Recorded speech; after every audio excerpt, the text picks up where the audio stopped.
the thing that those guys have in common, they're so charismatic.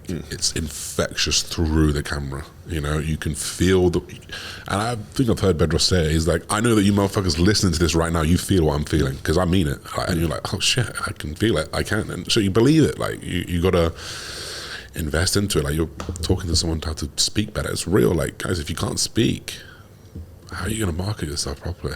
Why do you think most coaches struggle with content? I think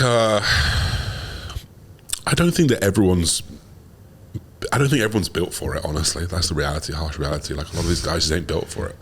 Like, no offense to half of them, but you ain't built for it, you're probably not going to get there either. So you got to figure out another way to get it.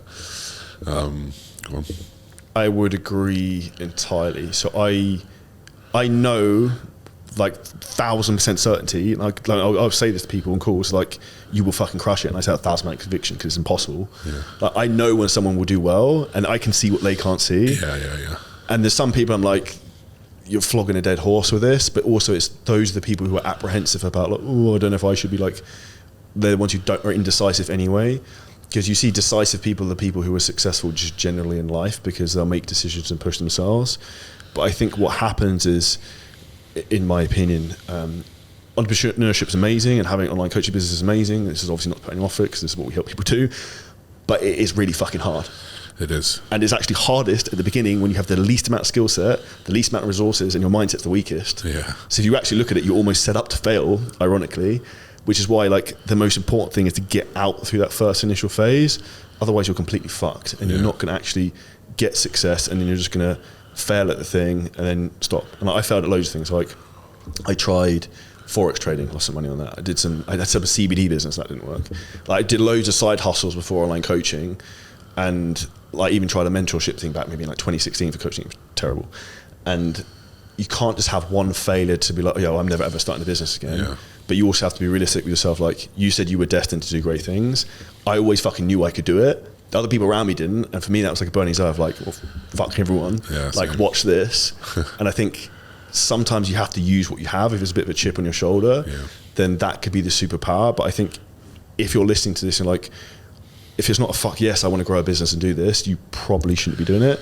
Same as when you're putting content online, like, unless you really like doing it, or you know what you're talking about or passionate about it, it will come across through the camera straight away. Yeah, so easily as well. And yeah, I think maybe like why I was so reluctant to, I don't know, step into the real world of business rather than let it all come to me was because I had my why and my reasons not to, and my why wasn't strong enough, right? And as for whatever reason, life events, things happen within your personal life, I'm like, this why is getting fucking strong right now. And eventually it tipped over, and then nothing was going to stop it. So maybe your why is just not strong enough.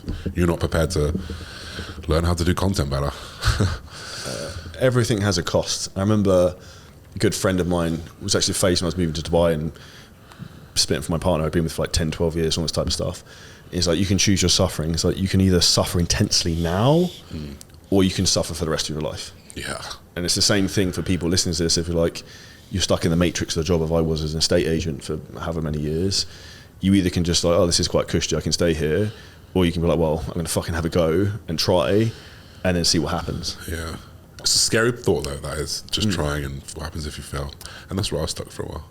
Just reminded me, one of the things you said to me earlier was, if I would change anything. I remember pushing around and umming and ahhing for maybe 6 to 8 months before leaving my job. Because I was like, oh, I'm not sure, like, making like 70k a year here, this is pretty easy, I could do whatever I want. I'm making, I don't know what it was, like 15k a month online, 20k a month online as well. So I was like, I got no fucking stress or pressure. So I was like living the life at that point. And I remember distinctly being in my car, talking to a friend of mine, Mike, you might have seen, guy with all tattoos, and being like, and he was actually the one being like, yeah, you should just definitely leave. Just like, because he's that type of rebellious person of like, fuck the world. Yeah. So I'd say sometimes you shouldn't rush into things, but if you know in your gut something is a decision you need to make, do it. Yeah. But then I would also document that decision, because I remember I filmed a video of me like after I quit my job, and I look back on that now and it's quite funny. Yeah, no, that's really important to take, I think, for sure. What would you say is the big pivotal moments in your career? So for me, for example, like be like inflection points. One would be leaving my job, but the other would be moving to Dubai. I would say one of the biggest things. So one of the biggest things for me was actually meeting my ex-girlfriend. I'd never seen someone work that hard, like in my life. I'd just been around people who I surrounded myself with were naturally pretty lazy. I was always naturally lazy, always relatively got things handed to me, right? Best sports teams, good schools. When you're in two middle class parents, only child, you get things kind of given to you. I was a sport child. I never really understood the true value of work.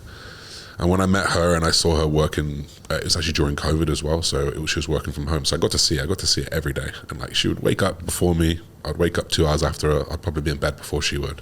And she would be like a dog working. And it was just so, for whatever reason, empowering for me. Like, it just motivated me. I didn't get emasculated or anything like that. I was like, wow, this woman is a real inspiration to me. Like, honestly, like, I couldn't believe someone who could work that hard. And that was the first time I realized that working hard is a bit of a skill, and I wasn't very good at that skill.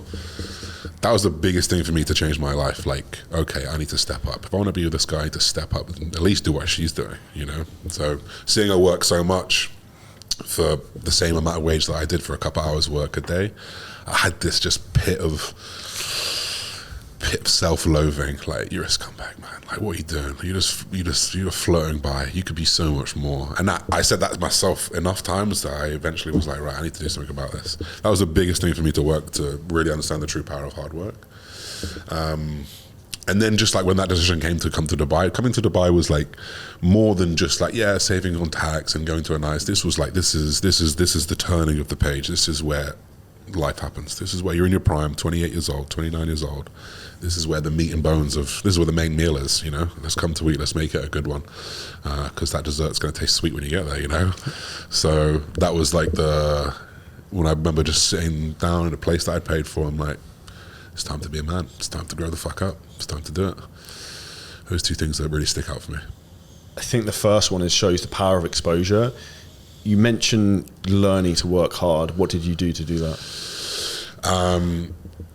I did it like really like methodically. So I like was like, right, how much am I really working right now? Like, I'm not going to go do a 12-hour day tomorrow. That's not going to work. I'm going to burn my brain out. I'm going to try 3. I'm going to try 3. Did 3 for a month. All right, I'm going to do 4. I'm going to do 5. I'm going to do 6. And because I didn't have any friends or mentors or anything at that time, I just like consumed content.